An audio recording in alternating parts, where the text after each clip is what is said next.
Welcome, guys, to How the Frack We Got Here, a show that takes the news and events of the week and try to make sense out of it all. I'm your host, the most Will Buchanan, and on this show, we simply are all about the facts. There are plenty of news stations out there that simply want to do anything short but inform you.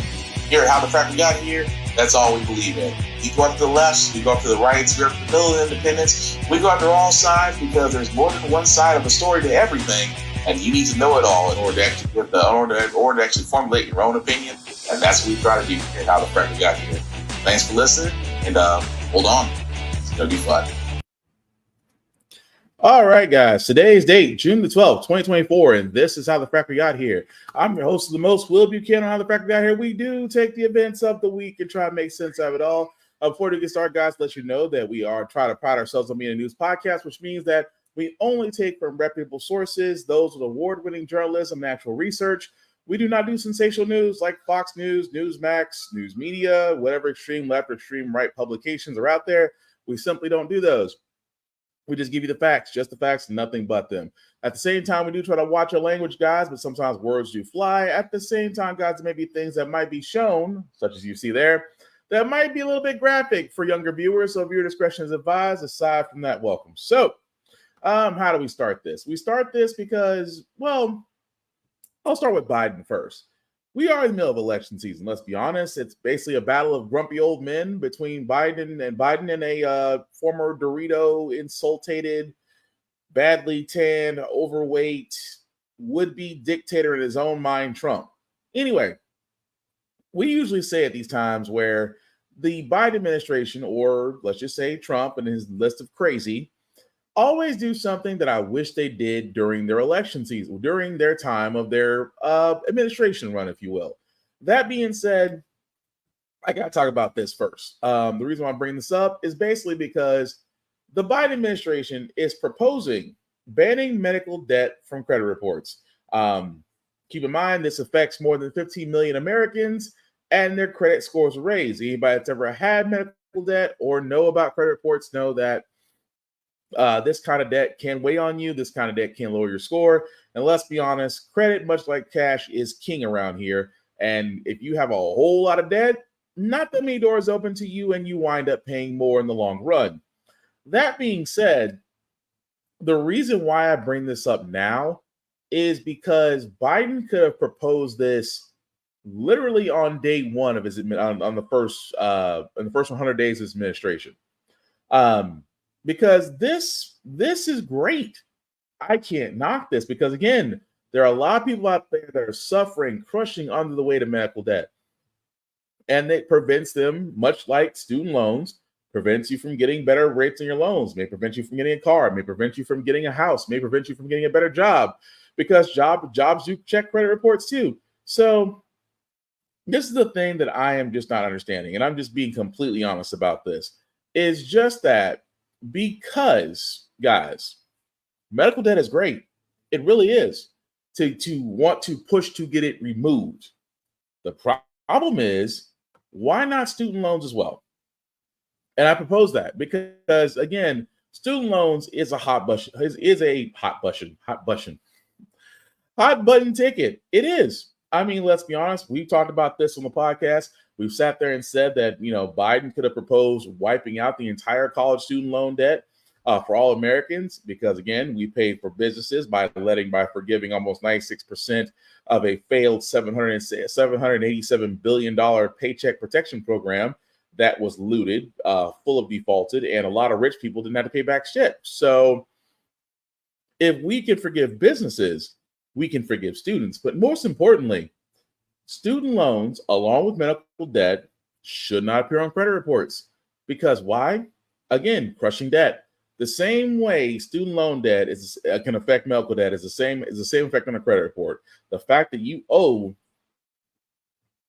a tremendous amount of money, mind you, again, prevents certain doors from being open to you.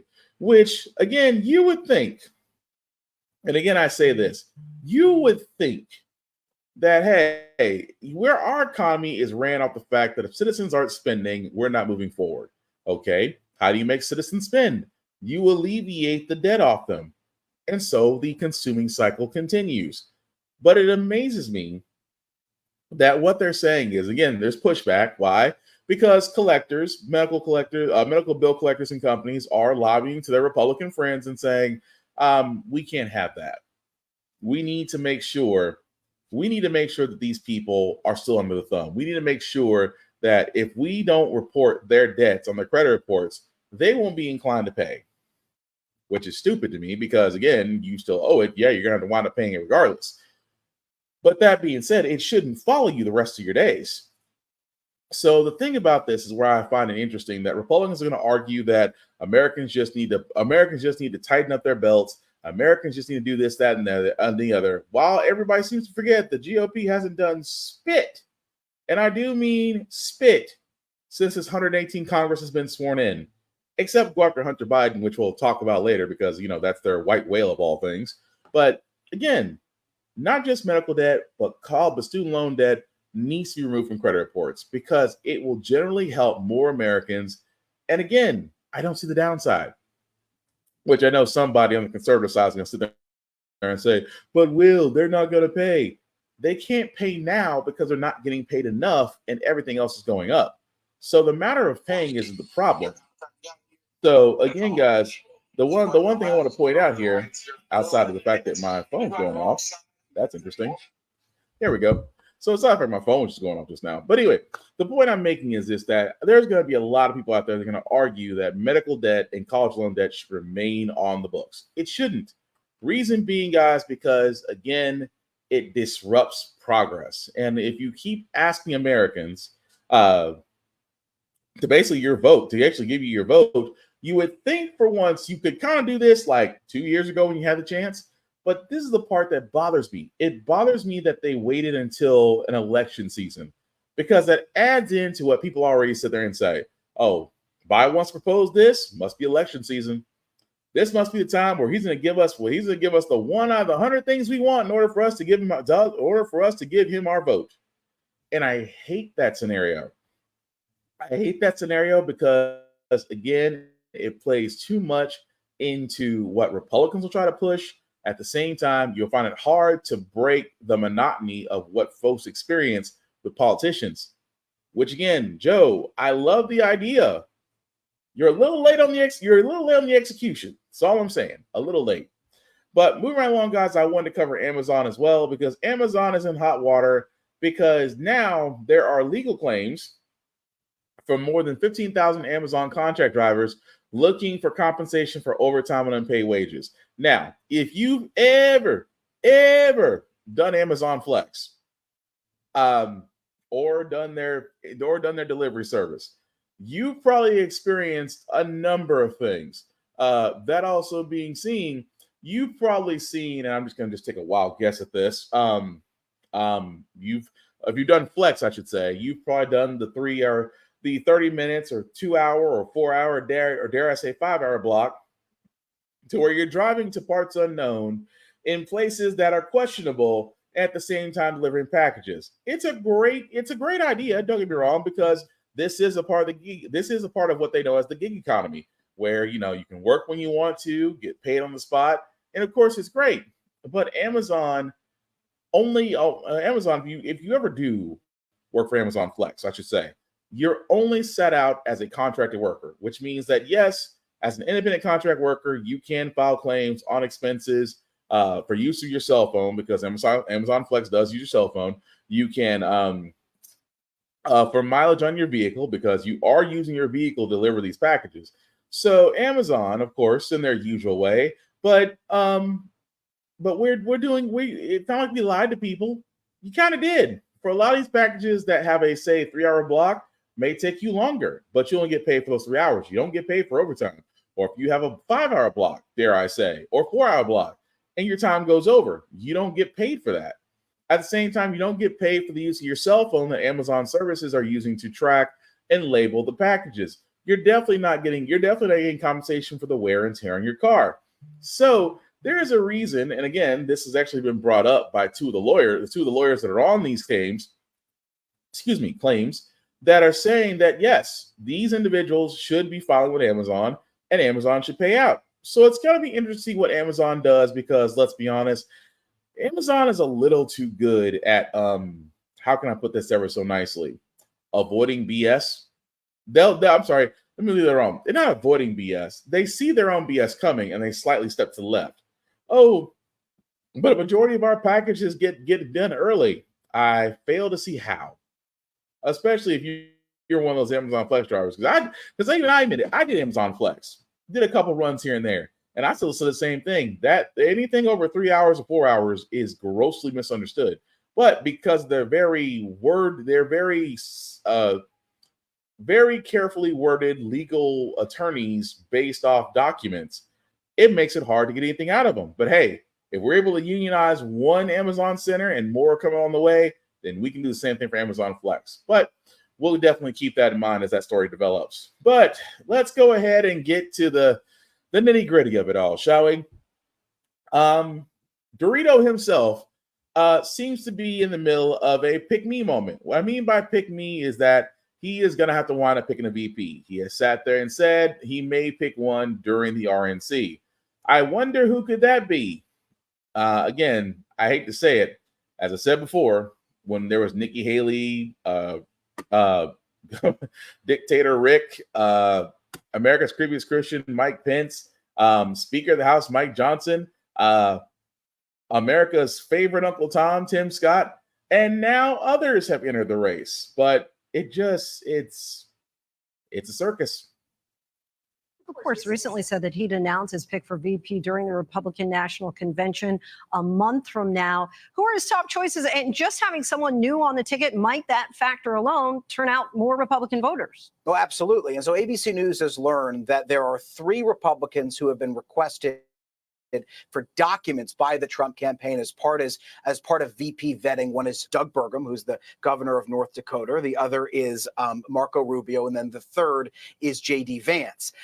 And then, of course, there are others as well, like Byron Donalds, who's a congressman from Florida, like Elise Stefanik, who's a member of House Republican leadership, like Tim Scott, who's a senator from South Carolina. The list goes on and on. So that 3 that we know of who've had documents requested of them, they may not be all encompassing. Now, when you talk about could a vice presidential candidate propel enthusiasm, we've certainly seen vice presidential candidates change the calculus of campaigns in the past. Think back to Paul Ryan, for instance, when he joins the Romney campaign and he really reignites some energy into that campaign. Even Sarah Palin changes the calculus of the McCain campaign, and you and I can have a longer conversation a different time whether or not that was beneficial for the McCain campaign or not. But certainly vice presidential candidates can increase the temperature, can increase the enthusiasm. But even these vice presidential candidates would tell you, make no mistake about it, when you're joining a Trump campaign, it is still a Trump campaign and all eyes are on Trump. So even as we've seen when they've gone to court with Trump and defended him in the press, they are very much expecting to and playing a supporting role to the former president in this election. Jay O'Brien, with all his infinite political. Yeah, it's a crap show. But he did mention one name that I just got to really point out. Byron. Oh, Byron Donald. If you haven't heard what this fool said, because I thought some of these black conservatives, and I mean by extreme conservatives, because I still find it weird to say that black and conservative both exist in the same sentence, much less a person. He had made a comment that Joy Reid, and I'm about to play the entire segment because it needs to be played, had pointed out that maybe you thought you were sounding smart, but you're really sounding more like Candace Owens if Candace Owens and Tim Scott and Paris Denton all decided to talk at the same time using one brain cell and realized there was a misfire from Jump Street. Hakeem Jeffries, the Congressional Black Caucus, the chairman of the Democratic National Committee, Jamie Harrison, and the president of the NAACP, Derek Johnson, just to name a few. In those comments at an event designed to help Republican outreach to Black voters in Philadelphia earlier this week, Congressman Donalds made what certainly seemed like positive comments about the Jim Crow era. And he claims his critics are missing the context of what he said. So here's the context. I grew up with my mom. My dad and my mom, things didn't work out. As an adult, I look at my father and I say, bro, I don't know what happened, but you my father and I love you. Wow. I don't know what happened. I wasn't there. Wow. But I'm gonna tell you this, growing up, the one thing I knew I wanted to do, and this is not about my father, this is about what I wanted to do, is I wanted to be a father to myself. Wow. And so one of the things that's actually happening in our culture, which you're now starting to see in our politics, is the reinvigoration of Black families with younger Black men and Black women. And that is also helping to breed the revival of a Black middle class in America. You see, during Jim Crow, the Black family was together. That's right. During Jim Crow, more Black people were not just conservative, because Black people always have been conservative-minded, but more Black people voted conservatively. And then H.E.W., Lyndon Johnson, and then you go down that road, and now we are where we are. What's happened in America the last 10 years, and I say it because it's my contemporaries, it's Wesley's contemporaries, you're starting to see more Black people be married in homes, raising kids. It's when you home with your wife raising your kids, and then you look at the world, you're saying, "Oh, wait a minute, time out. This does not look right. How can I get something to my kids?" It goes back to the conversation of generational wealth. Not just having a job, generational wealth. I am joined now by Florida Republican Congressman Byron Donalds. Congressman, thank you for being here. We played that lengthy segment. That is what you posted on your social media.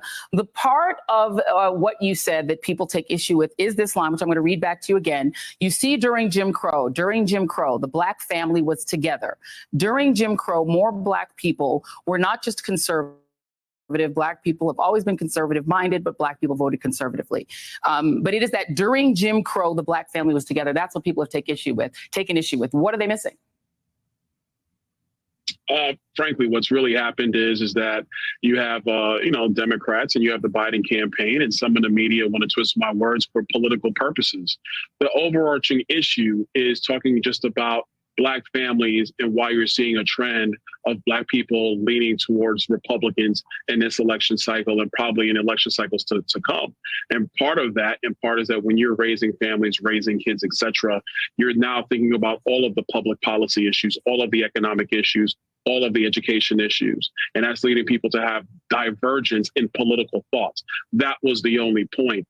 The stuff that comes up about Jim Crow and twisting my words, saying I was being nostalgic or saying that Jim Crow was good for Black people, that's all political spin. It's a lie. It's gaslighting. And that's truly unfortunate. So here's the challenge, Congressman. You started out talking about your family, talking about your mom, talking about being raised, and you on your own brought up Jim Crow. In fact, you said Jim Crow 3 times for emphasis. It wasn't the media or the Democrats or gaslighters who brought up Jim Crow. It was you. You brought up Jim Crow. So why did you use Jim Crow specifically as your reference? You did that. No one else did that. You did it. Oh, I did. We were having a conversation, just talking as, Black people in Philadelphia. But if you're going to use the chronological timeline of America before the Great Society and Lyndon Johnson's time period, you had, unfortunately, the Jim Crow era in America. During that time period, the marriage rates of Black Americans was significantly higher than any other time since then in American history. So it is a divergence if you're talking about marriage rates in the Black community. They have plummeted. And what we've seen recently in America, which is a very good thing we should all celebrate, is that the marriage rates in the Black community are rising again. That's good for Black families. That's definitely good for Black children. It's something I want to see. I'm quite sure you want to see it as well. Okay, let's talk about that. Jim Crow lasted roughly from 1867 after the Civil War to 1968. Is there a specific period between 1867 and 1968 that you thought was this golden era for Black families, or a time that was good for Black families? Joy, I never said that. And see, this is where the gaslighting comes in. I'm going to read what you said. All I was talking about was the marriage rates. Stop. No, Joy, that's not what I you was said. talking Let's about play what the you said. marriage rates Play what he said. of Play what he black said. families. You're Play saying what he I said. said it was the golden era. I never said that. I'm going to play what you said. I said that it was better I'm for going to black play what you families. said. I never said that. I Play said what he said. together. Play what I Please said. play what he said. During Jim Crow, the black family was together. That's right. During Jim Crow, more black people were not just conservative, because black people always have been conservative-minded, but more black people voted conservatively. And then HEW, Lyndon Johnson, and then you go down that road, and now we are where we are. Okay, so now I'm going to go back. You said during Jim Crow, the black family was together. What was the authority of the black father in the black family during Jim Crow? Well, listen, under Jim Crow, obviously, black people were under great persecution, unfortunately, by Southern Democrats and the Democrat Party overall in the history of our country. That's the fact. And so, well, let me finish now, Joy. And so having the black man in the home was about first protecting the mom and protecting the kids. Incredibly important. It was the leadership in the home, which is incredibly valuable. And I think what we're witnessing, obviously, the last 30 years, definitely through my generation, is black fathers being at home is incredibly important for the success of black children going forward. And it's not just a black thing, that's everybody. Fathers in home help to breed success for kids moving forward. That is a great thing for our country. That's something that has been proven throughout time. So what I'm talking about is not the golden era of Jim Crow. That's ridiculous. I would never say that. And that is the gaslighting that I'm standing up to, because that's what Hakeem Jeffries, the Biden campaign, Jamie Harrison, and the like are trying to bring up. And unfortunately, the media has followed suit with misleading headlines, and that's wrong. Now I'm going to talk. Do I have a chance? Good. Now, you talked about the black father being in the family, being able to protect the family. First, I want to read, just for our audience, the definition of Jim Crow, just so we all know what we're talking about.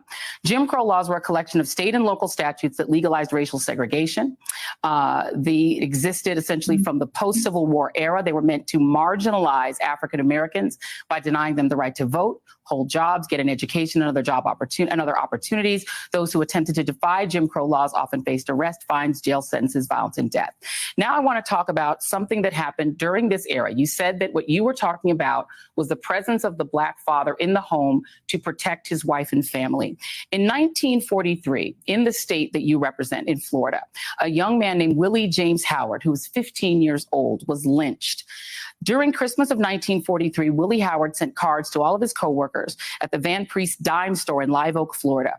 Unlike the other cards, Willie's card to Cynthia Goff, a white store employee, revealed a youthful crush. His greeting expressed hope that white people would someday like black people, and concluded, "I love your name, I love your voice. For SH, sweetheart, you are my choice." After reading the card, Cynthia's father, Phil Goff, brought two friends to the Howard home and demanded to see Willie. Despite his mother's pleading, the men dragged Willie away and then kidnapped Willie's father, James Howard, from work. The men drove the two Howards, to the embankment of the Suwannee River, bound Willie's hands and feet, stood him at the edge of the water, and told him to either jump or be shot. Willie jumped into the cold water below and drowned while his father was forced to watch at gunpoint. Willie's dead body was pulled from the river the next day. You said that during the Jim Crow era, the importance of having a black man in the home was to protect his family and to protect his wife. I actually spoke with somebody who lived through Jim Crow. Her name is Merle Evers Williams. And Merle quoted to me a man named Charles Silverman, who wrote in Crisis in Black and White, that in 1890, the year that the Mississippi Constitution was written, the policy of crushing out the manhood of the Negro citizens was to be carried out with success. So the man in the home during Jim Crow had no rights, could not protect his wife from rape, could not protect his son from lynching. So again, why would you quote that era and say that at that time, the family all being in the home together was something we should think of as a good thing? Well, first of all, Joy, the story you bring up and you're bringing up is a tragedy, one of the great tragedies of the Jim Crow era. I'm asking this is why those policies were they were disgusting and distasteful. All I So was that talking era, about, Joy, what was the benefit marriage of a rate man in the black family? Again, sir, I'm sorry, I Joy. let Am you I allowed talk to for a talk, long or are time. you going to Sorry, talk over I me? only, no, talk over you. You've gotten a I'm chance to trying speak a to lot, respond to Congressman. what you You're going brought to up, answer Joy, and my now you won't question let now me and do not that. filibuster. That's This is what the I'm question trying you to want. answer, Joy, but This now is you're the cutting me question you off. need to answer. That's what I'm If trying to black answer. men, That's what hold I'm on, trying to answer, Joy. give me a Are you going second, to let take me a do breath. that? Are you Take going to a let me do breath. it? I would love If to a do it. black man I could would ask not you to do the same. protect, it's my show. If a black man, a black father, could not protect his wife, his son, or himself from lynching and violence, how is him being in the home mean that that is an era that was better for the black family, or that we should think of as a good thing? First of all, Joy, I never said that it was better for black people in Jim Crow. I have never said that. And even my own words say that. If you're talking about the importance of black fathers in the home, or frankly, all fathers in the home, it is always for the betterment of children to have leadership. Yes, for safety. So having two people in the home to help provide the economic needs for those children so the family can succeed. That is a wonderful thing. We should always get back to that, not to Jim Crow. And this is the point of the gaslighting and the lying that is occurring with what I said. Don't try to impose the fact that the marriage rates were better in the higher, I want to be clear, higher in the Jim Crow era to mean that I think Jim Crow was great. That is a lie. That is gaslighting. I would never say such a thing, which is why the Jim Crow era was destructive of black people. You brought it up. So the reason why I played that entire 12 minutes was because that's a potential VP for Dorito. Byron Donalds reminds me of Candace Owens if Candace Owens decided to be a man, because he sat there and he said black families actually did better under Jim Crow. Miss Joy Reid decided to sit there and go, okay, explain how. Of course, he said, well, you guys are just going to twist my words. No, we really want to know, why was it better under Jim Crow? Oh, well, you know, the black man was there in his house, was there in the household with the family, and they were stronger for it. Joy Reid begins to read one of many stories, and that's a publicated story. Who knows how many other stories during the Jim Crow era in the South would have occurred? And she read one where a father had to watch his son drown to death, and because he was at gunpoint, he couldn't do a thing. And of course, Joy Reid brought the question back. She sat there and said, "What was so great about the Jim Crow era that made it great for black people?" Here's what Byron Donalds is doing. Pushing the goalpost. Oh, because this is what conservatives do. Conservatives do this all the goddamn time. When you call them out on their words, when you present the literal evidence in front of them, oh, well, you're gaslighting, or I'm just gonna speak a lot of word salad until you either get the point or time runs out. But they won't answer the question. You just saw him not answer the question, because he doesn't want to say what he really wants to say. Under Jim Crow, white people felt more comfortable with us because they could do everything they want. Jim Crow era gave white folks the green light on black people. And for him to sit there and say, well, black people and black marriages stood together under Jim Crow. Yeah, it's called safety in numbers. And it wasn't even that safe.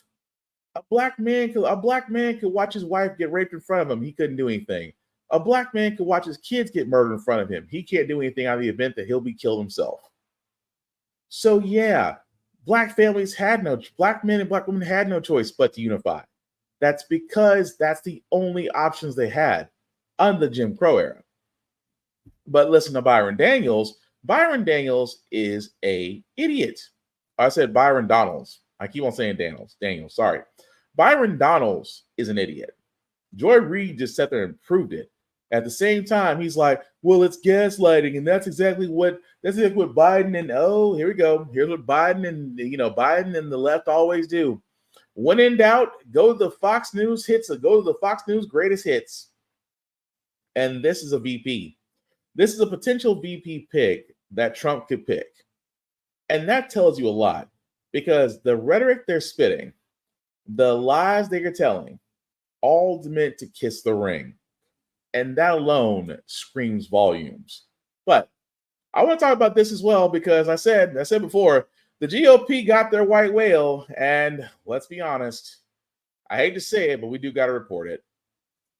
Here, because there is breaking news at this hour, a guilty verdict in Hunter Biden's federal gun trial in Wilmington, Delaware. The president's son facing 3 felony counts, accused of lying on a federal form about drug use when he bought a gun in 2018, saying he was not a drug user, and prosecutors arguing he illegally had that gun for 11 days. After deliberating for about an hour on the first day, about 2 hours today, they have found him guilty on all 3 charges. Count 1, making a false statement in the purchase of a firearm. Guilty of count 2, making a false statement related to information required to be kept by a federal licensed firearms dealer. And guilty on count 3, possessing a firearm by a person who is an unlawful user or addicted to a controlled substance. So again, the breaking news at this hour, Hunter Biden found guilty on all 3 felony charges. Let's get right to Terry Moran outside the courthouse. Terry? We'll just stop it right there because, again, it just goes into the statements that the president did kind of abrupt his day to go be with his son, and sentencing is bound to follow. He may not do jail time because it is his first offense. Again, Hunter Biden, guilty on all 3 charges. Why is this news? Well, basically because Fox News and every other right-wing media, if you believe them, all swapping down Hunter Biden was dirty. He's working with the Russians. Check his laptop. He's using government funds. He's using his father in the White House for political connections. His father is using him and this, that, and the other. And they all sit there and say, well, you know, Biden's going to get this swept under the rug. He's not going to see a day in jail, and he's not going to see a day in court. And yet he did. He's not going to get convicted. Yet he did. He's not going to be found guilty. Yet he did. So keep in mind, it wasn't too long ago that old Dorito got hit with 34 convictions, all guilty on his convicted felon, Donald Trump, 34 counts because he decided to cook his own books. And you guys remember what I played from Fox? Oh, this is a travesty. It's a sham. The law is not what the law should be anymore. Just wondering, since Hunter Biden got convicted through the same process, are they still claiming the court, and it's all a sham? Let's find out. Course creates the split screen of conservatives who just 12 days ago were slamming the rule of law, slamming the judge, the jury, and the verdict in Donald Trump's Manhattan trial. Some even claimed the conviction was the end of the Republicans we know it. But tonight, they seem to be singing from a completely different tune. This is a new era in America, and I think it goes against the ilk of who we are as Americans and our faith in the criminal justice system. In the end, this jury of ordinary people from Delaware were not intimidated by that family, and they recognized that this was a clear-cut case and that clearly no one's above the law. This is a very political exercise, and you have to say that it accomplished what it set out to accomplish. But I would say this about Judge Noreika. I think she ran a very fair courtroom. She ran a very fair trial. I guess we all need, to shop at Banana Republic from now on? Because that's what it feels like. Yeah, a Banana Republic. For years, the Bidens have been able to escape any legal accountability for their sleazy, corrupt conduct. But today, their luck ran out. At least Hunter's did. Power is all they love. And they're willing to do anything to cling to it. They're willing to destroy the rule of law. The Republic has been wounded by weak lawyers and talentless political bloodhounds. It gave me a little boost of confidence in the American legal system, although they still have a lot of work to do to win me back. I believe that there was a conscious collusion of allies that came together. It's pretty obvious, with a private strategy to eliminate a common shared adversary. Hunter's going to jail, so Joe doesn't have to.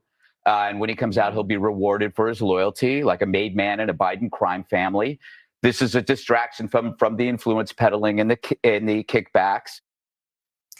Yes, these are 2 different trials under very different circumstances. Hunter Biden was federal. Trump's was not. The crimes and the evidence all completely different. But you can't claim the justice system is dead because of a single conviction while also praising it for another. And you can't claim President Biden is weaponizing the Justice Department to go after his enemies when that same department just convicted his own son. But in a world of MAGA, perhaps you can. Prominent conservatives are trading baseless conspiracies for another. Now they're claiming that Hunter Biden's trial was a sham to give cover to Biden. Charlie Kirk says the Democrats will use the conviction to claim that the system is fair. Vivek Ramaswamy, he calls it a smokescreen to deflect attention from Biden's other crimes. Republican Senator Tom Cotton says it's a way to insulate Joe Biden, who is guilty of corruption. Trump's campaign calls the case a distraction from the, quote, Biden crime family. Now, remember, this is the same Biden that conservatives claim can't walk, can't talk, or think on his own. But just so we're clear, Biden has no power over a state-level prosecution. But the same federal government that he actually runs just prosecuted his own son. And the system we're supposed to believe is rigged? That just makes no sense. No, it doesn't. It doesn't. Because she said it best. It is amazing to me that conservatives out there are all screaming, oh, we went from they got it right to it's a plant. They're just giving us this. The Biden crime family strikes again. I'm like, oh, dear God. It's like, you ever just see someone argue with themselves for no reason at all? It's literally like watching someone lose it. Really lose it. Because you hear Republicans, oh, well, they finally got this right. They didn't succumb to Biden. Okay, so let me just throw this out here. The president is not involved in any way. And plus, don't you think it'd be, and I've said this before because a lot of people don't believe this. I'm like, wouldn't it be a little on the nose for the president of the United States to get involved in a federal court case involving his son? Does that not look like conflict of interest? I'm just saying. But again, Republicans and conservatives, because let's be honest, they love the ill-educated. They love those whose education level is not that high, who's easily gullible, and because they look like them, they're more inclined to believe them. And so that's what they're doing now. They're muddying the waters, saying that, oh, he's a plant, he's this, he's not really there for that. They're doing everything under the sun to sit there and say, outside the obvious, yes, the legal system did its due process. Hunter Biden was found guilty on 3 charges by a jury of his peers.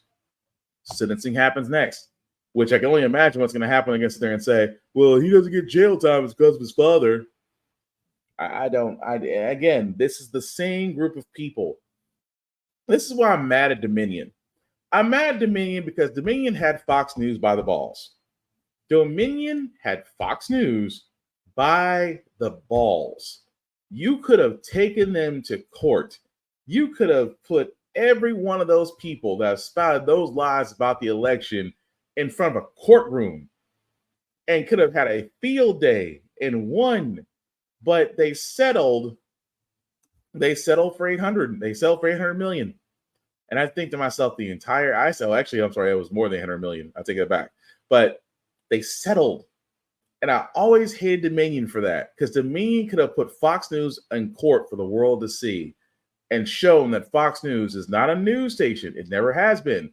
It is an entertainment network with actors with given scripts who love to spew hatred, because hatred equals controversy and controversy creates cash. Thanks, Eric Bischoff. But again, we'll have to follow the story as it goes along. But congratulations, conservatives. You got your white whale. It only took you 2 years. At the same time, I'm sorry, I'm not going to be voting for Hunter Biden because Hunter Biden is not in an election. But, try telling that to conservatives.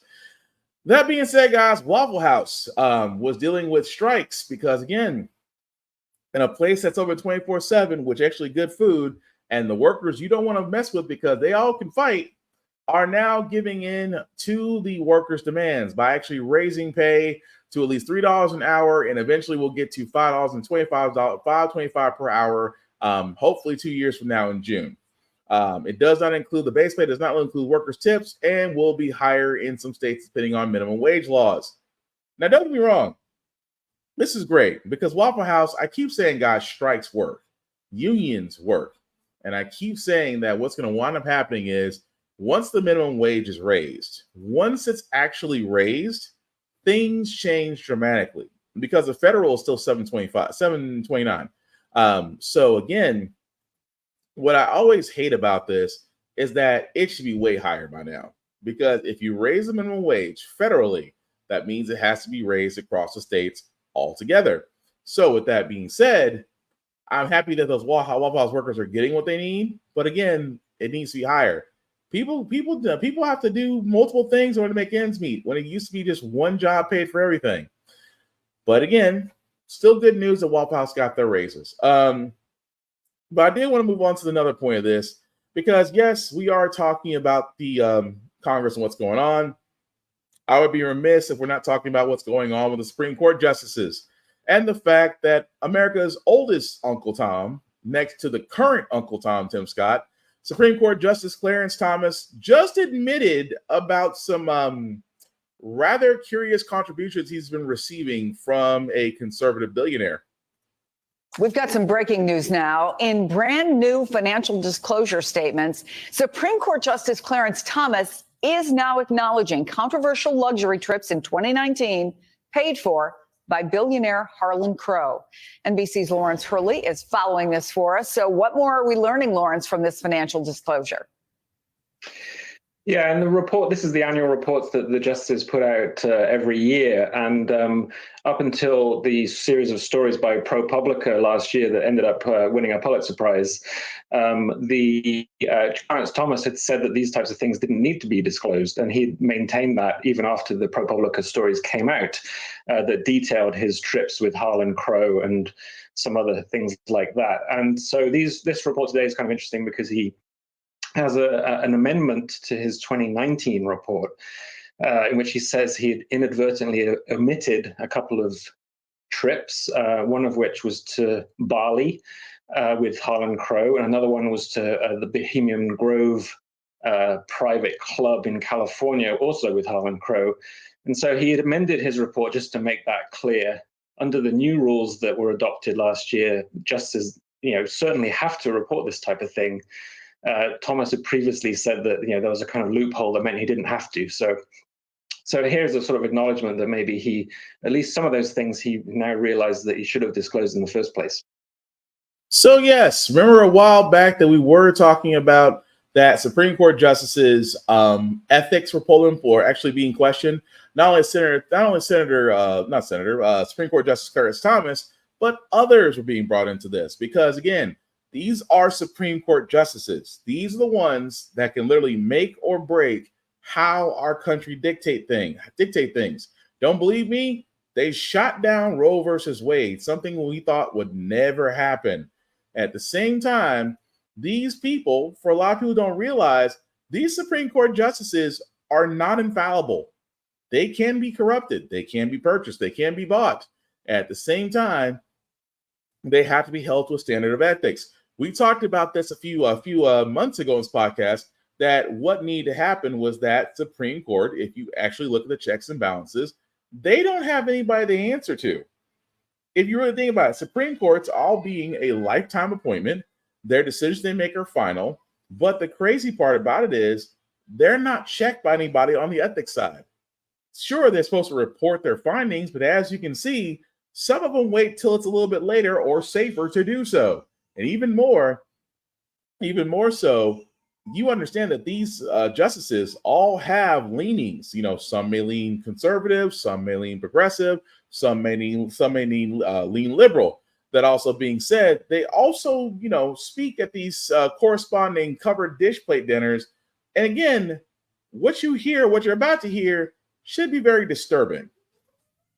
New ethics questions at the Supreme Court after 2 justices were caught on secret recordings discussing politically sensitive topics. People in this country who believe in God have got to keep fighting for that to return our country to a place of godliness.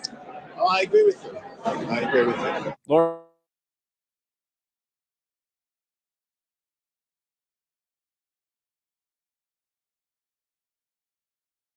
Lauren Windsor, a self-described documentary film. Justice Alito is heard telling Windsor a compromise between the left and the right might be impossible. I think you're probably right. I think one side or the other is going to win. There can be a way of working, a way of living together peacefully, but it's difficult, because there are differences on fundamental things that really can't be compromised. In a separate recording, Justice Alito's wife says she was unfazed by a recent controversy over 2 flags flying at the couple's homes, flags that were associated with rioters at the January 6th attack. Chief Justice Roberts pushes back when Windsor said the Supreme Court should be guiding the U.S. as a Christian nation. Yeah, I don't know that we live in a Christian nation. I know a lot of Jewish and Muslim friends who would say maybe not. ABC News has not independently confirmed the authenticity of the tapes. The charity released a statement condemning the serendipitous recording of justices at the event, which is inconsistent with the entire spirit of the evening. Justice Alito, his wife, and Justice Roberts have not commented. Windsor has also not responded to ABC's request. Okay, so again, it's crazy that some people, and I cannot stress this enough, the U.S. is not a Christian nation. It hasn't. Its founding fathers have also sat there and said, we should be founded on a Christian nation. We literally had separation of church and state for a reason, and this was it. But the thing I'm getting at, guys, is that for the simple fact of the matter, these are Supreme Court justices. They're not supposed to have any allegiances except to the law and the Constitution. That's it. That's the only allegiance they have to is the Constitution, how we dictate ourselves. They have no allegiances to left or right. They're supposed to be the Switzerland of our political system, of our judicial system, I meant to say. They're supposed to be Switzerland. They're supposed to be. But you got one guy who believes that, yeah, we probably should be a Christian nation. You have another guy that believes that, oh, well, the other side should be working together. In the meantime, Dorito is hoping that every one of his cases gets the Supreme Court. Why? Because there's more conservatives in the Supreme Court, and it's kind of like going to a home field advantage. But what's scary, and what's also scary is not only about what these justices say, but what their wives say. Because I'm going to start with a more recent one. Because keep in mind, Justice Alito's wife has already sat there and, said something that should give a lot of people concern. This is new audio. It just recently went up on your social media and on Rolling Stone. Here is Martha Ann Alito, and you go up to her and you start by saying, hey, I'm a big fan of your husband, and let's hear what happens after that. I'm a huge fan of your husband, and Let's stop before we go here. everything that you're going through, I just want to tell you that, It's okay. Yeah. It's okay. It's not okay, though. It's not okay. It's okay. It's okay because if they come back to me, I'll get them. I'm going to be liberated, and What do you mean by gay? There's a 5-year defamation statute of limitations. I don't know what you mean by gay, like yeah. Oh, okay. Come on, I'll get you. Come on. I'm normally not speechless. I'll get them. I'm going to get them. I'll be liberated, and I'm going to get them. She talks about a 5-year defamation statute of limitations. We know that there are conservative legal groups who would like to allow the media to be sued for defamation. Donald Trump talks about it all the time. Do you think that's what she was talking about? Well, I certainly feel like, yeah, she would like to go after the media, but the implication here with a 5-year statute of limitations is that Justice Alito will be retired by then. And he would only retire if there's a conservative. If Trump were in the White House again. Sure. So there's an assumption there that Trump wins the White House. And so that adds an additional layer of self-interest to all of these decisions that he's deciding, because he's thinking about impending retirement. Sure. Amongst other things. Yeah, I'm quite sure that the moment Donald Trump is inaugurated, they'll retire probably a day after that. So what's crazy about it is that's, again, one wife. And for all those that don't remember, There was another one that I'm talking about as well. This is the reason why I keep saying when it comes to these women, we have to be, I mean, we should be aware. At the same time, this brings up an ethical issue that if you don't believe that these court justices, these Supreme Court individuals are not at home talking with their spouses about stuff, and the fact their spouses are, let's just say, empowered, if you will, let me remind you of old Uncle Tom Clarence Thomas's wife and what she said during the January 6th terrorist attack. Thomas is facing tough questions about the alarming messages his wife Ginny sent to then White House Chief of Staff Mark Meadows in the days after the 2020 presidential election. The messages urged extreme measures to overturn the results, calling Biden's victory, quote, the greatest heist of our history. In one message obtained by the January 6th committee, Ginny Thomas wrote, quote, make a plan, release the Kraken, and save us from the left taking America down. The messages are under particular scrutiny because at the time, President Trump was openly talking about taking his case to the Supreme Court. We'll be going to the U.S. Supreme Court. It's going to end up perhaps at the highest court in the land. Hopefully they will do what's right for our country. country. You guys remember, that was during the time where Trump had sat there and said, we're going to march down here, we're going to stop the count. And what did he do? He led a mob down the street to where they did try against the Capitol, to where one lost their life. A cop got injured. People thought they were being patriots, raided the spot and raided the offices. And then a year later, it's another wife. See, this is why I keep saying, guys, the whole thing about all this is just that there has to be we have to restore faith in the Supreme Court, which means that they do have to answer to somebody. There should be an ethical board. Just like the Attorney General can remove the president, we should have the ability, there should be in place outside of murder or just retirement to where a Supreme Court justice can be removed.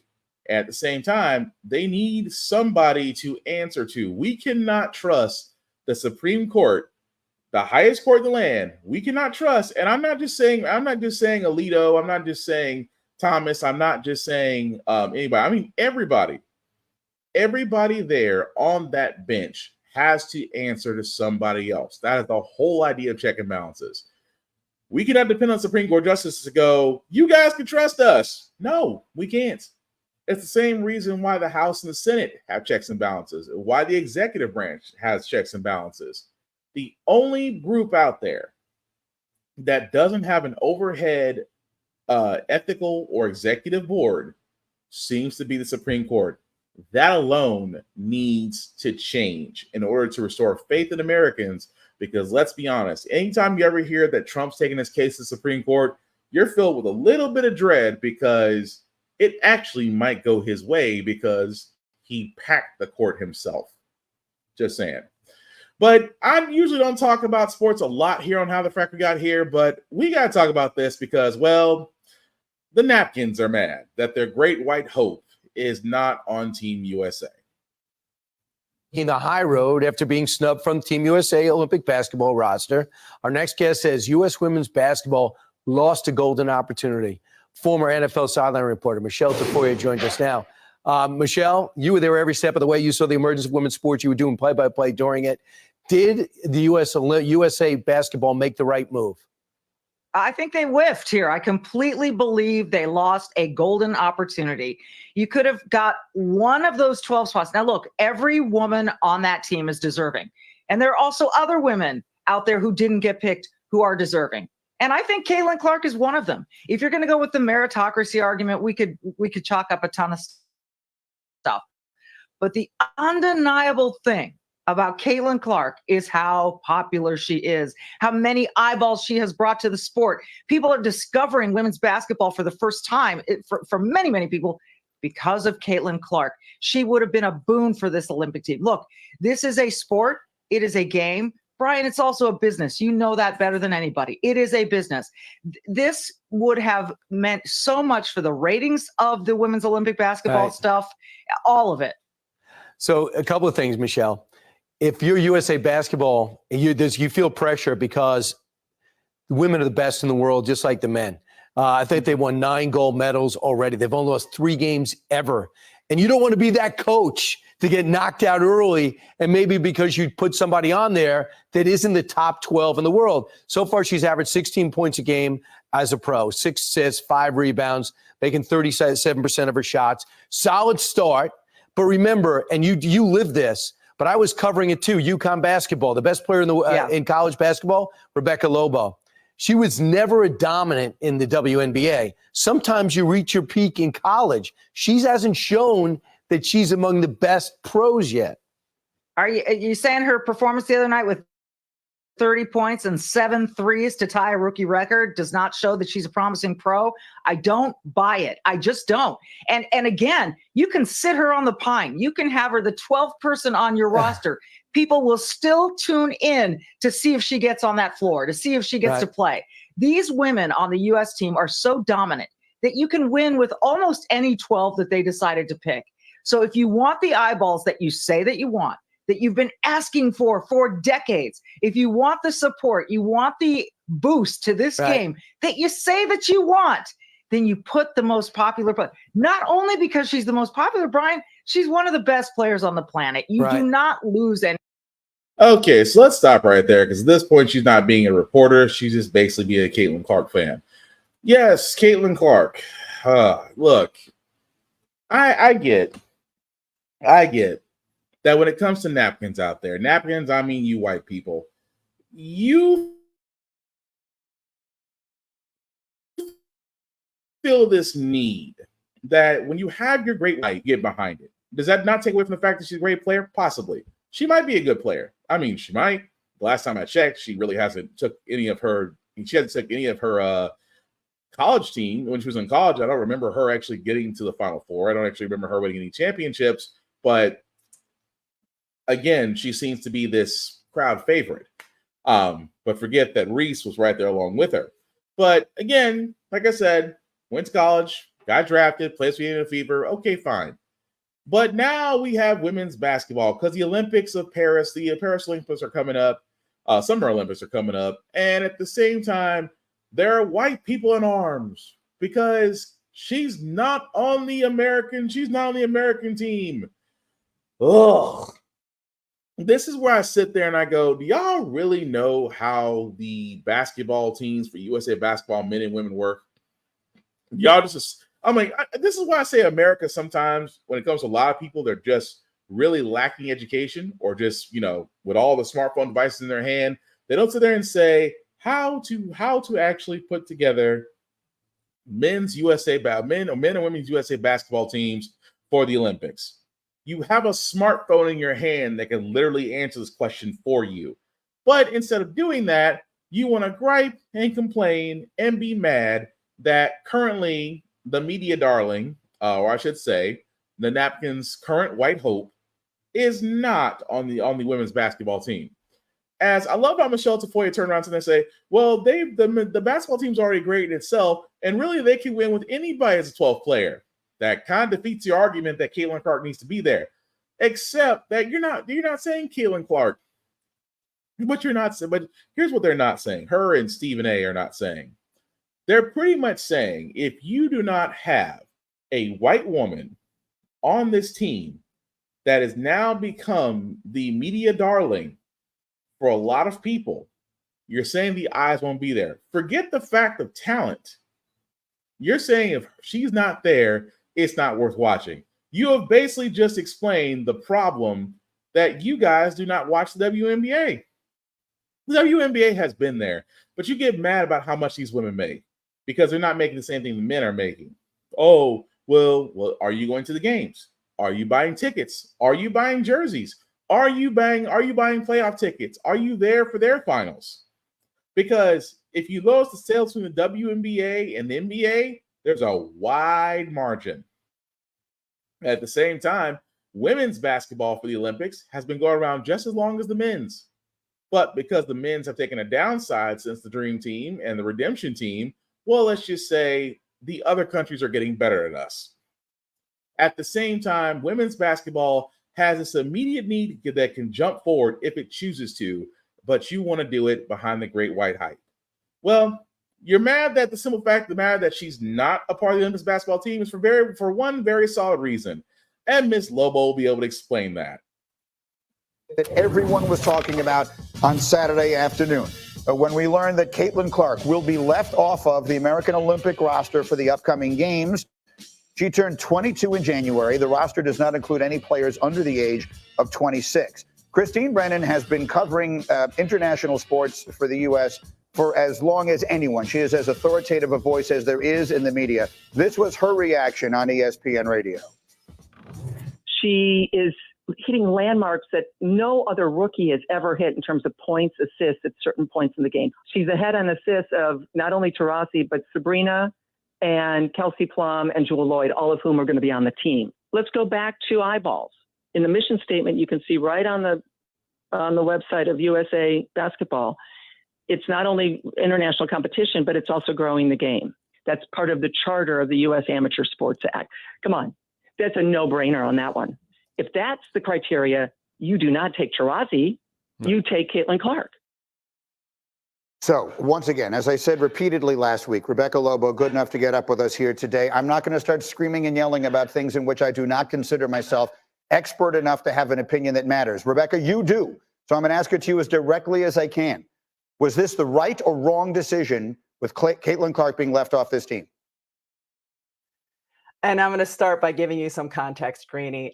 When it comes to forming the women's Olympic team, it's a 3-year process. They started having training camps back in February of 22. They had a training camp in April of 22. Then the World Cup in the fall of 22. They had multiple training camps throughout the course of 2023. And then this year in February, they went overseas for exhibitions. They had a training camp this April. So all of the women who were in the pool and all the women who ended up reportedly being on this roster participated in many of those. And why is that important? Well, because of the timing of the WNBA season.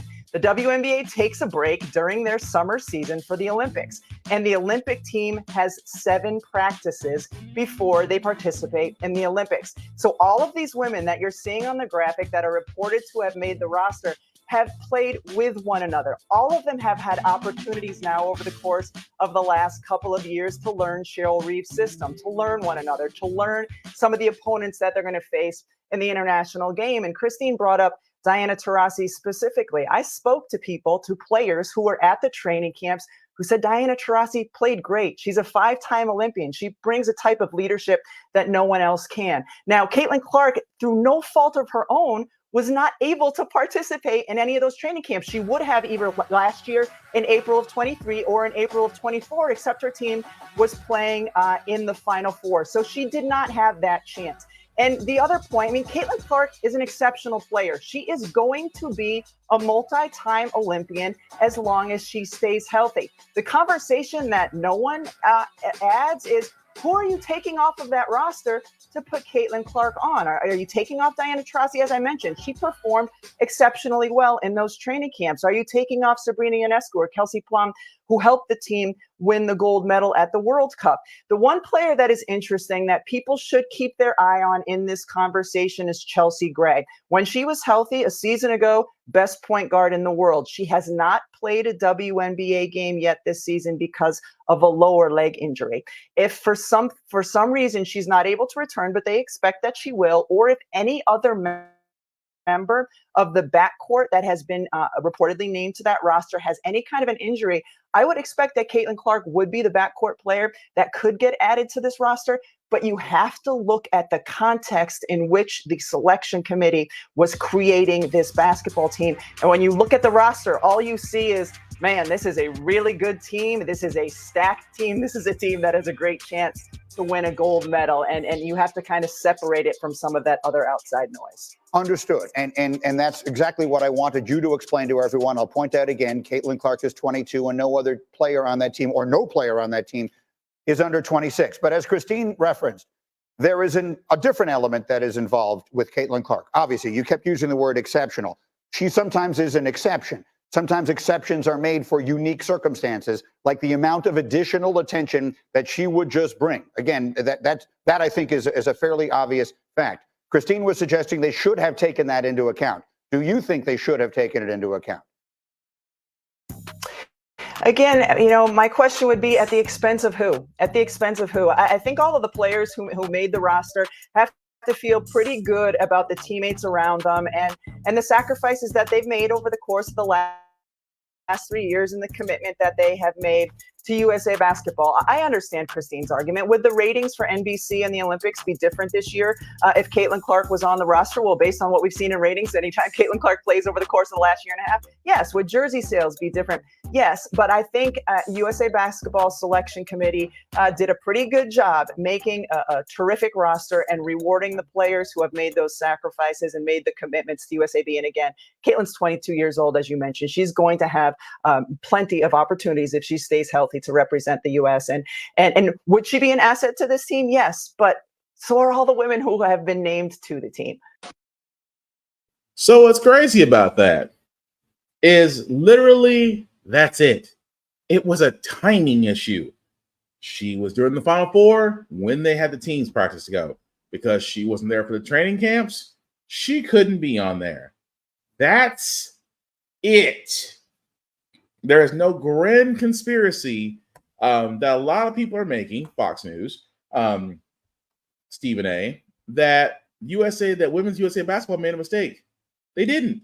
Is it a numbers thing? Yes, I certainly think it is. I also think it's a little bit of white privilege. I think it's a little bit of white privilege that you give an individual to think that, oh, well, they haven't earned any accolades, but because we want them there, screw the rules, which is what they're saying. Screw the rules. Where in this case, if Caitlin Clark was the great person that they say she is, then all really she could have done was sit there and say, I respect it. It was a timing issue. I'm still behind Team Women's USA Basketball. I mean, please support them. Please watch. Because again, it's my hope that one day I'll be able to join them when it's my time. That's it. But what did she say? Well, it's okay. I'm not disappointed. But you text your former coach and said they woke up a monster. See, this is the reason why I already know that Caitlin Clark is nothing more than a product of white hype and white privilege. Because forget the fact of other women who probably are better than her, who have earned the right to represent the country in the Olympics, now had to be sidelined because a 22-year-old white hype that is being pushed by napkins, who isn't saying that she does, who isn't saying she's not mad that she's on the team, but she's letting everybody else speak for her when she could have calmed herself. But I digress. I mean, you don't see us getting mad about Angel. You don't see us being mad about Angel Reese not being on the team because, she understands how things work in timing and systems and all that. But the last thing I got, guys, before we get to our feel-good segment is, again, majority of Black Americans believe that U.S. institutions are conspiring against them. More than 6 in 10 Black adults have been surveyed agree that institutions such as the criminal justice system, the country's economic system, and policing are designed to hold people back. Let's be honest. Do we really need a study for this? Okay. Because a lot of people don't believe this. The reason why we keep on saying the system is not broken, the system's working exactly as it should. The criminal justice system, number one, most incarcerated people in prison right now, Black people. We can't even get police or those that are shot by police, kill police, to be actually convicted or not convicted, since prosecutions won't convict anything. But whenever it comes to the Black man, you get the fast food service of being convicted, found guilty, and sentenced, sometimes within minutes. But at the same time, they don't want to talk about that. You don't want to talk about the economic system, where, again, there's a reason why we needed affirmative action. There is a reason why when Supreme Court gutted the college acceptance of affirmative action, because 4 Asians couldn't get into an Ivy League school and claim discrimination and sued because of it. By the way, they still didn't get in. Affirmative action for college acceptance was gutted. And what happened? It led to the removal of DEI programs and positions and jobs across companies, because now they won't get sued, simply put, for killing those programs. But again, economic systems. Let's talk about the fact that for most CEOs, how many CEOs and how many VP boards do you actually see Black people? Again, when it comes to education, yes, when it comes to sports, we excel in that. But when it comes to education, when it comes to financial opportunities, when it comes to neighborhood zones, when it comes to all the above that other ethnic groups have, we don't.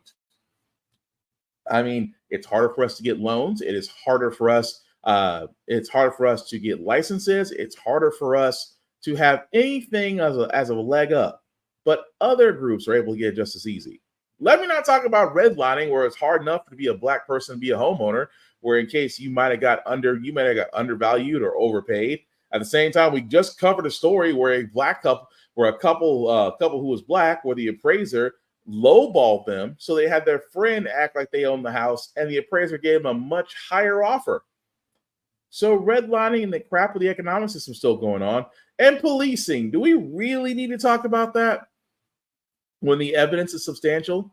When we sat there and hoped that, they keep on talking about, well, law enforcement and minorities, I said that only happens if you hold law enforcement accountable and reform it. We have seen countless story upon story upon story upon story of individuals who have came across the law and either have been maimed, either have been killed, or have had horrific things happen to them. So we just talked about the Goon Squad, who literally tried to execute 2 black men for no reason. And yet, this study that they put out there says that, we believe that the system is designed. Yeah, because the system isn't broken. And as the person that did the study said, quote unquote, it's not really a conspiracy theory if it's true.